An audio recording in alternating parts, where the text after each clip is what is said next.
आज आपण संत श्रेष्ठ ज्ञानराज माऊली यांच्या अभंगावर मी चिंतन मांडण्याचा प्रयत्न करीत आहे. ए साते आली या ओळंगा शारंग धरू, नाही तरी संसारू जाईल रया. कोणाचे मायबाप कोणाचे गणगोत, मृग जळवत जाईल रया. विषयाचे समसुख बेगडाची बाहुली, अब्राची साबुली जाईल रया.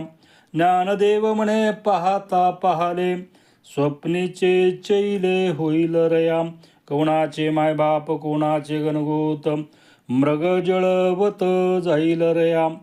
प्रथम मी संत श्रेष्ठ ज्ञानराज माऊली यांच्या चरणी साष्टांग दंडवत घालतो. संत श्रेष्ठ निवृत्तीनाथ महाराज, संत श्रेष्ठ सोपानदेव महाराज, संत श्रेष्ठ आदिशक्ती मुक्ताबाई आई साहेब आणि सर्व साधू संतांच्या चरणी साष्टांग दंडवत घालून, पांडुरंग परमात्मा यांच्या चरणी साष्टांग दंडवत घालून माझ्या या चिंतनाला सुरुवात करतो. माऊली अभंगाच्या पहिल्या चरणामध्ये म्हणतात, ए साते आली या ओळंगा शारंग धरू, नाही तरी संसारू जाईल रया. कारण माऊलींनी या अभंगाची सुरुवातच केली ए साते आली या म्हणून. हा साते शब्द अत्यंत महत्त्वाचा आहे. हा साते शब्द कारण संख्यात्मक शब्द नाही, हा साते शब्द बाजारवाचक आहे. आणि हा साते शब्द जी माऊलीने उच्चारलेला आहे तो संकेत दर्शवितो. साते ए साते आली या. कारण या संसारामध्ये आपण जन्माला आलो, प्रत्येक मनुष्य या संसारामध्ये जन्माला आला त्याला संकेतामध्ये माऊली बोलतात. मोठे माणसं त्यांच्या जीवनामध्ये संकेतामध्ये बोलत असतात. आपल्या जीवनामध्ये मोठ्या माणसाचे संकेत जर नाही कळाले तर आपल्या जीवनाला वळण मिळत नाही. म्हणून ए साते, हा साते जो माऊलींनी शब्द उच्चारलेला आहे अत्यंत मौल्यवान शब्द आहे. साते म्हणजे काय? आपण इथं संसारात जन्माला आलो. आता जन्माला आल्यानंतर आपल्या जीवनामध्ये, कारण सातेमध्ये 7 भावना आहेत. आता कोणत्या भावना आहेत? जन्मल्याबरोबर आपल्या जीवनामध्ये किंवा प्रत्येक मनुष्याच्या मनामध्ये भीती आहे, तिरस्कार, दुःख, राग, आनंद, आश्चर्य, हे प्रेम उपजताच म्हणजे जन्मताच आपल्यासोबत हे आलेलं आहे. म्हणून हे 7 तुमच्या जीवनामध्ये आलेलं आहे. आता दुसरं सांगतात अजून बंधन आहेत. ह्या बंधन आपल्या जीवनामध्ये पार करून जायचं आहे. आता बंध, आता बंध तर अत्यंत कठीण असणार आहे. योगामधली ही प्रक्रिया आहे. म्हणून माझी घटिका लोपे, वरी बंधू जो आरोपे, जो जालंधरू मनिपे पंडू कुमारा. कारण हा बंध तर मनुष्याच्या जीवनामध्ये त्याचा घात काढल्याशिवाय राहत नाही. बंध म्हणजे देहाला आल्यानंतर आपल्या मनामध्ये रात्रंदिवस विचार चालू आहेत. विचार म्हणजे मन शांत बसू देतच नाही. आपण म्हणतो परमार्थ करायलो, आपण म्हणतो देवदेव करायलो, पण मन जर तुमचं शांत नसेल, मनामध्ये रात्रंदिवस जर विचाराचा कल्लोळ असेल तर तुमच्या जीवनामध्ये संसारही होत नाही आणि तुम्ही परमार्थही तुमच्या जीवनामध्ये करू शकत नाही. म्हणून ह्या बंध, कारण या जाळ्यामधून आपल्या जीवनामध्ये मुक्त व्हायचं असेल, या मनाच्या जाळ्यामधून आपल्या जीवनामध्ये मुक्त व्हायचं असेल तर ते जालंधर सांगतात. हे कठीण आहे. म्हणून म्हटलं की ह्याच्यापेक्षा, कारण भगवान श्रीकृष्ण गीतेमध्ये मनाला कसं आपल्या ताब्यामध्ये घ्यावं ते केलं तर आपल्याला सोपं होईल. इंद्रियाणि पराण्याहुर इंद्रियभ्य परम मनः, मनसस्तु परा बुद्ध्योप यो बुद्धेप परतस्तु सह. कारण माऊली सांगतात किंवा भगवान श्रीकृष्ण सांगतात, इथं जन्मलेल्या प्रत्येक मनुष्यानं काय करावं. कारण आपलं हा जो देह मिळालेला आहे, या देहाचा मालक आत्माराम आहे. पण काय झालं, या देहाचा मालक आत्माराम आहे पण कारभार सगळं मन पाहतं. म्हणून मन आपलं जे आहे, मनाच्या अधीन इंद्रिय आहेत. तर तुम्ही काय केलं पाहिजे तुमच्या जीवनामध्ये, हे मन, बुद्धी, तुमचा चित्त, अहम, सगळ्यात महत्त्वाचा तुमचा अहंकार, हे सगळं त्या आत्मस्वरूपाच्या अधीन करून घेतलं पाहिजे. जर मनाच्या अधीन इंद्रिय असतील तर इंद्रिय हे रात्रंदिवस विषयाचं चिंतन करतील. म्हणून मन, बुद्धी, चित्त आणि अहंकार हे आत्मस्वरूपाच्या अधीन आपल्या जीवनामध्ये अभ्यासाच्या सहाय्यानं ते करून घ्यावं लागतं. एवढी सोपी गोष्ट नाही. म्हणून महाराज म्हणतात साते हा शब्द माऊलीनं जो उच्चारलेला आहे. आता हे सातेमध्ये हे बंद झालं. आता अजून आसक्ती आहे मनुष्याच्या जीवनामध्ये. आसक्ती तर एवढी वाईट आहे. आता आसक्ती म्हणजे मोह आहे, लोभ, हव्यास, अनुराग, अनुरक्ती, व्यासंग आणि लंपटता. हे आपल्याला ह्याला पार करून जायचं आहे. म्हणून माऊली म्हणतात ये साते आली या. आता ये साते आली या याच्याबद्दल माऊली ज्ञानेश्वरीमध्ये काय सांगतात ते पाहण्याचा आपण आपल्या जीवनामध्ये प्रयत्न करू. कायसा वासू कापुरा मंद जेते अवधारा, पिठाचा विकरा तिये साते का अविष्य जाती या वेळे, शेळिया साते वेगुळी मिळे तैसा साही दोष सगळे जोडती तया. कारण माऊलींनी तर 2 उदाहरण दिलेले आहेत. आपल्या जीवनामध्ये विवेक नाही, आपल्या जीवनामध्ये मन आपल्या ताब्यामध्ये नाही. मग कुणीही फसवितं. बाजारामध्ये म्हटलं की हा संसार हा बाजार आहे. इथं भगभग जे दिसतं, जे तुम्हाला तुमच्या जीवनामध्ये आपण कोण्या दुकानामध्ये जातो, ज्या दुकानाची जाहिरात जास्त आहे, ॲडव्हर्टाईज आहे, प्रसिद्धी आहे, तिथं लाईटिंग भयानक केलेली आहे. तिथं गेल्या गेल्या तुमच्या स्वागताला मनुष्य उभा आहे. त्या दुकानात आपण जातो, ते माल कसला आहे आपण आपल्या जीवनामध्ये पाहत नाही. तर माऊली सांगतात एखाद्याला कापूर घ्यायचा आहे आणि तो कापूर घ्यायचा अशा भगभग असणाऱ्या दुकानामध्ये गेला. कापराच्या वड्या त्याच्या जीवनामध्ये त्यानं काय केला, पिठाच्या वड्या त्या म्हणून कापराच्या वड्याच्या ह्याच्यामध्ये ठेवला. सुगंध वरून कापराचा यायला आहे, मंद सुगंध येतो असतो कापराचा.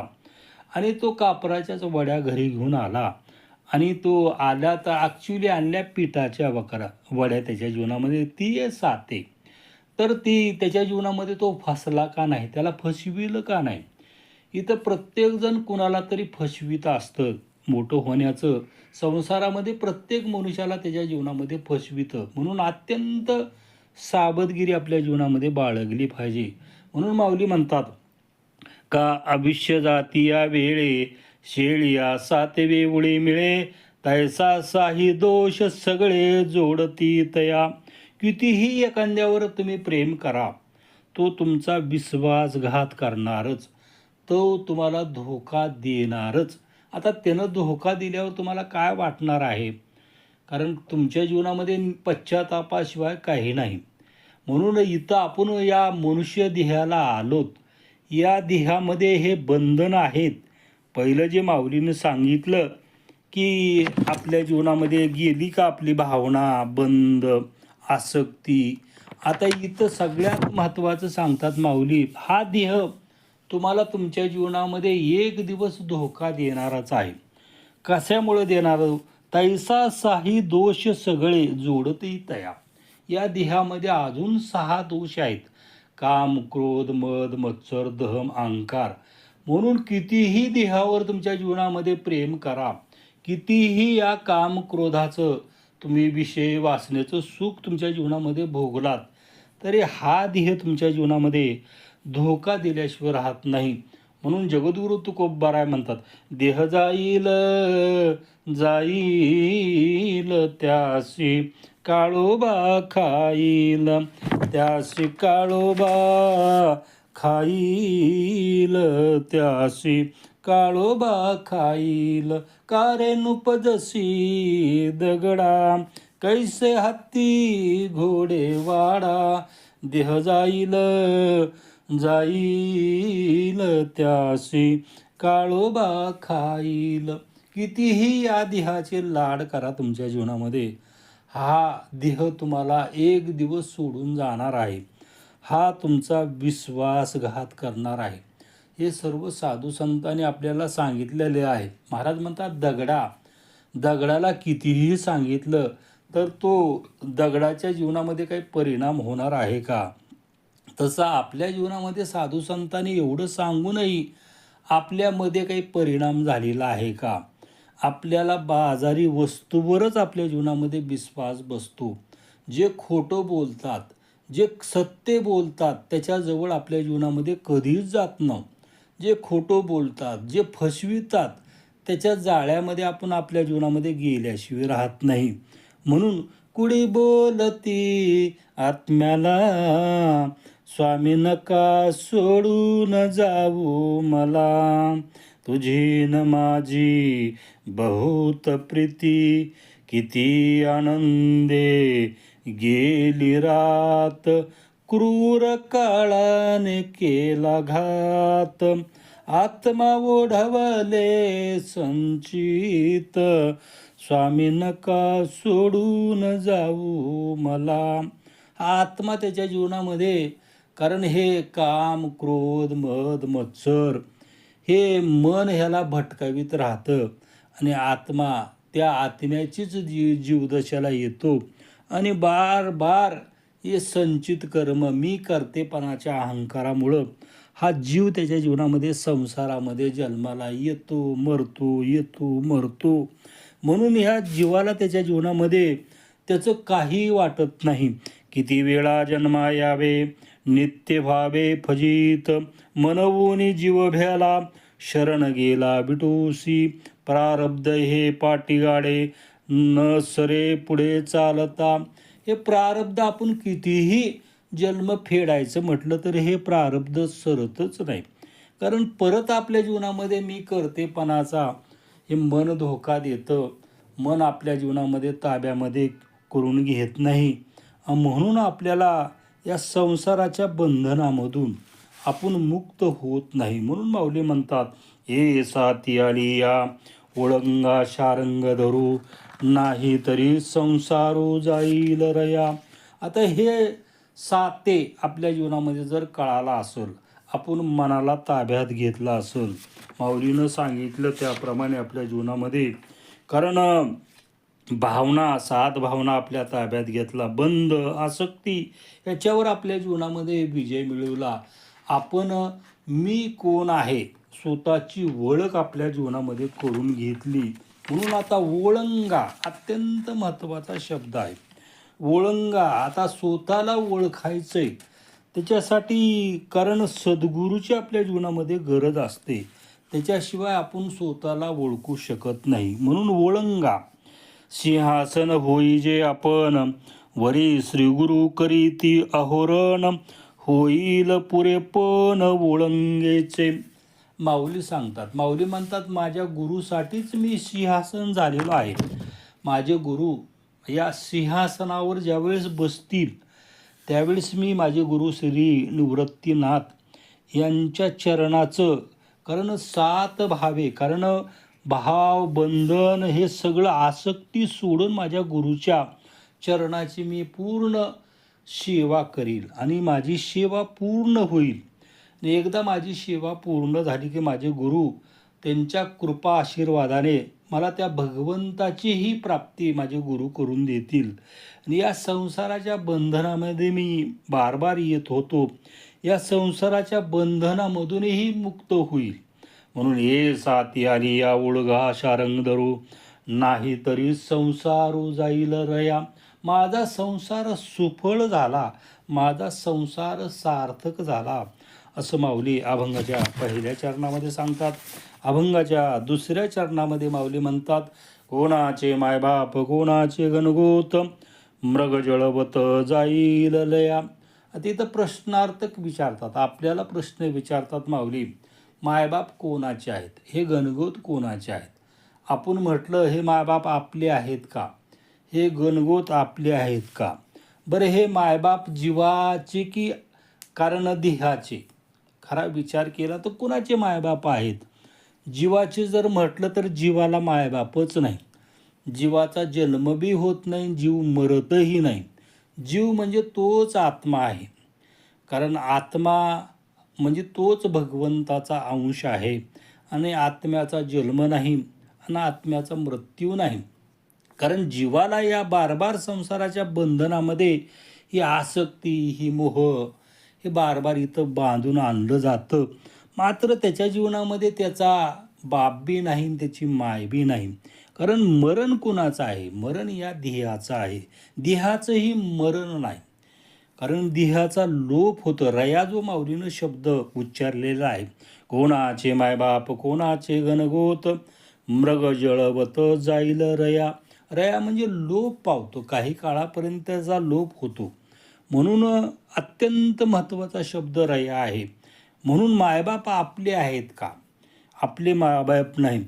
पाच गेले पाच ठाया, पाच गेले पाच ठाया, कैसा देह गेला विलया, कैसा देह गेला विलया, मृत्यू पावला तो कोण, ते बा मज देबा सांगून, देह आत्मा काय मेला, सांगा विचार कैसा झाला. किती संत आपल्याला सावध करतात, जागृत करतात, पण ही दगड मनुष्य त्याच्या जीवनामध्ये कधी सावध होत नाही.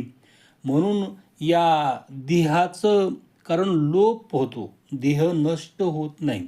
कारण या पंचतत्वापासून, या 5 जणांपासून आणलेला देह या 5 तत्वामध्ये तो विलीन होतो. म्हणून मृग जळवत जाईल रया.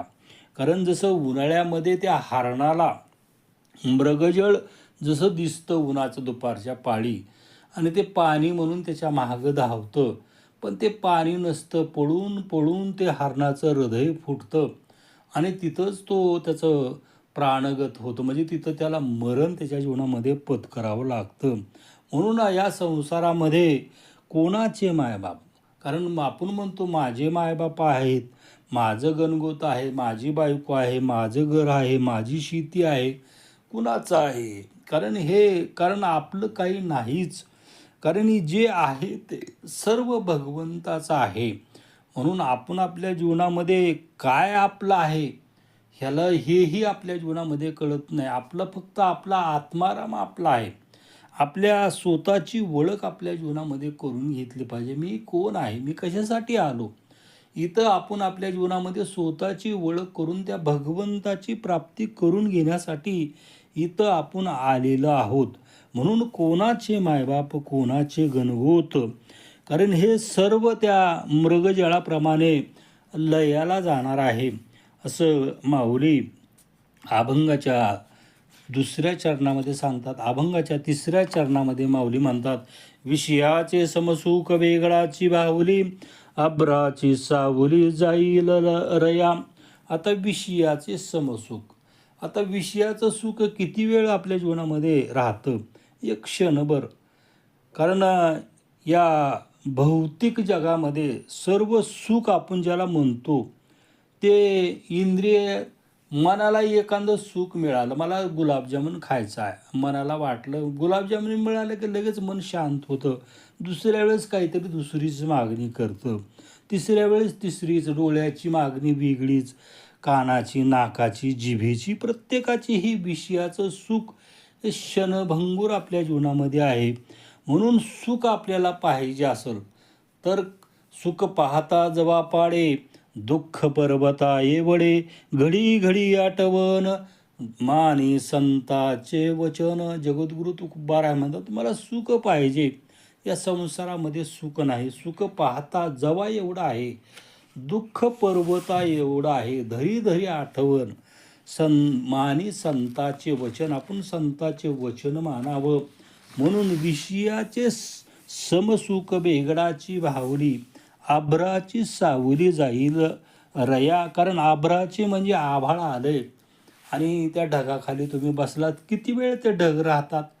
तर लगेच एक अर्धा मिनिट किंवा एखादा मिनिट ते ढग राहतात. ते ढग गेले की आपल्या जीवनामध्ये ती सावली कायम नाही आणि विषयाचं सुख आपल्या जीवनामध्ये कायम नाही. असं माऊली अभंगाच्या 3ऱ्या चरणामध्ये सांगतात. अभंगाच्या शेवटच्या चरणामध्ये माऊली म्हणतात, ज्ञानदेव म्हणे पाहता पाहिले, स्वप्नीचे चैले जाईल होईल रया.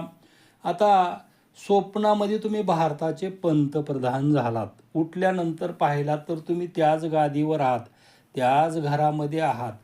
तसं हे आपल्या जीवनामध्ये हे जीवनच असं आहे. कारण आपण लहान होतो.